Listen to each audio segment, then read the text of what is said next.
Alright, so one of the things that annoyed me with Caustic was that when you made like a patch and you added some effects to it that you liked, like here, well, you couldn't save that patch with the effects. Yeah, here I am running Caustic in Linux inside Vine, and if you do that, you want to run Vine in this way. I don't know what it's called, but it's like a desktop um, mode. Okay, back to saving Caustic, right? So we can.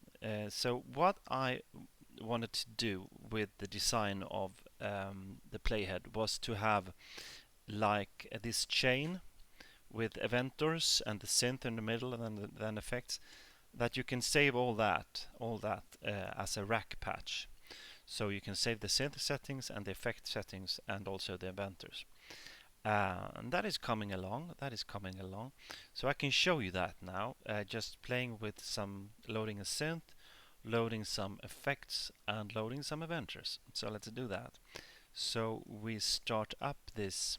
So here you can see me also playing with trying to play with the storage. So you can load a project and save a project. But first things first, right? So we do like this. We start this project. So we go to run, and it will start up, and we can reach the front end here. Now, yeah. And if I play the MIDI keyboard, nothing's there. So I need to mount a synth to, and still nothing's there because I have no wavetable. Now I have a wavetable. So let's add a second wavetable, but using like the real URL. We can just do like this and see. This is the format. So you have an RPC API that is taking form. So soon I can, put together the documentation for the API, and then front end can take form. So here we have the RPC with a method, and you can have opinions about this, the semantics and stuff in this API. I'm not that used to RPC, but anyway, here's the first waveform, and let's add another one. And what we do here is that we add the amplitude of the overtones. So let's just say something like, and you hear can sound different. So that was me using the RPC API to modulate the synth waveforms. And let's add an effect. So I can do rack, rack mount effect 1. You can see, you can read delay. So now we have the delay. And we can add a second. I think that's quite weak, that one, but we can have a chorus effect, and it's hard to hear. Let's just try. Here's before. Yeah, you can hear it. Slide chorus.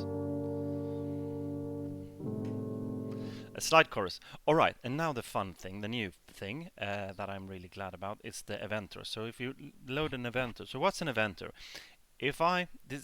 They should have tempo later and timing awareness, so you can build arpeggiators and stuff like that. But for now, it's just really basic, that it takes a MIDI note and does something with that, or actually a MIDI something. So now it's really simple one, just adding a major third to an incoming note.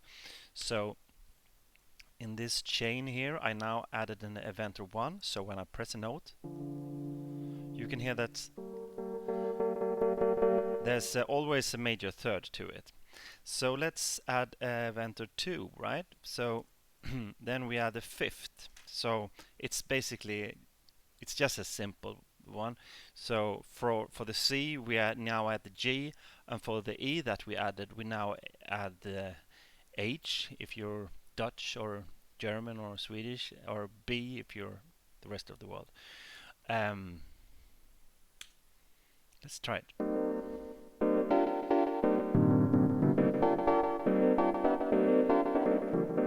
So you can hear, right? There you have 4 notes playing at the same time by me pressing 1. So that's the power of the Eventors. And the idea here is that saving all those settings as a rack patch. And I've been working quite a lot with that. So let's try this another thing now. So instead of having to call that API all the time, I'm now elaborating with having like a JSON file in the. You can see that here it's I'm trying to think ahead here. So we have the projects folder in the assets library, and this is like factory demo songs, and then you have your projects folder in your user directory that is for each user. So here we have projects. No, we have the demo.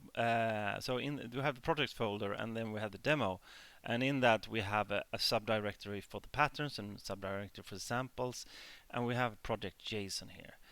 And what you can see here, you can think that JSON is a bit verbose, but I really like open formats, so you can do stuff with this now. You can like, okay, I want to change tempo in this song, but it takes, will have some effects, and you can always do stuff when things are open. Quite lousy example I gave there, but anyhow. Here you can see the structure of like a project, that you have the racks and you have the synth, and the synth have settings and it have parameters. And I know in Juice, the audio framework Juice, I think there's something called value trees or something like that, where you have not so type strict. But here is a bit simpler model, it's a bit more type strict. So it's quite easy actually. Params is something you can control with MIDI, and that is always a float between 0 and 1, and then gets translated into something else, of course. But you know, the simple truth, it's you can control it in real time with MIDI or automation, and it's always between 0 and 1. And settings, on the other hand, are more complicated. They can load, it can be like file names for samples that should be loaded, or in this case, formulas for generating a lookup table for the WAV file. So yeah, a bit technical, but I just want to show you that quite interesting things are happening in order for this front-end thing to actually start to be able to develop now. So yeah, shall we play? Just play for fun. So just let's just start this again and see if we can use that project load. Yeah, and it should. Whoa! Oopsie. Something wrong here, right? Yeah, project value. I haven't paid a lot of attention to. So here you can see it did all that. We are in subreal. We have a subsynth, subreal, and we have lookup tables too. It didn't. I haven't bothered with dealing with these, so we have to use the API URLs to get these running. We can skip the Eventors because they were mostly for demonstrations. So let's do that again. We make a rack mount effect 1 delay. I like the delay. And as before, we can just dial the knobs.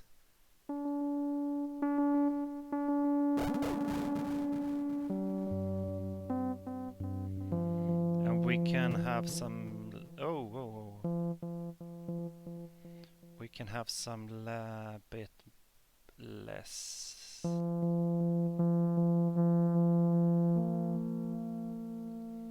And some more, a bit more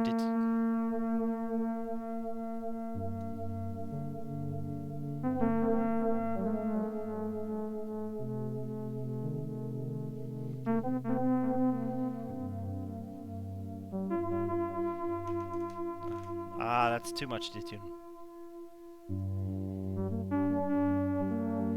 Let's see if we can add that second chorus. I know it's weak, but it's still, I mean, it's something at least. So,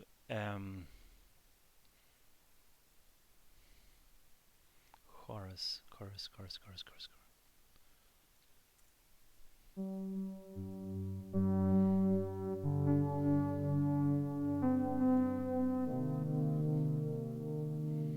And some filter. Let's bring on some filter.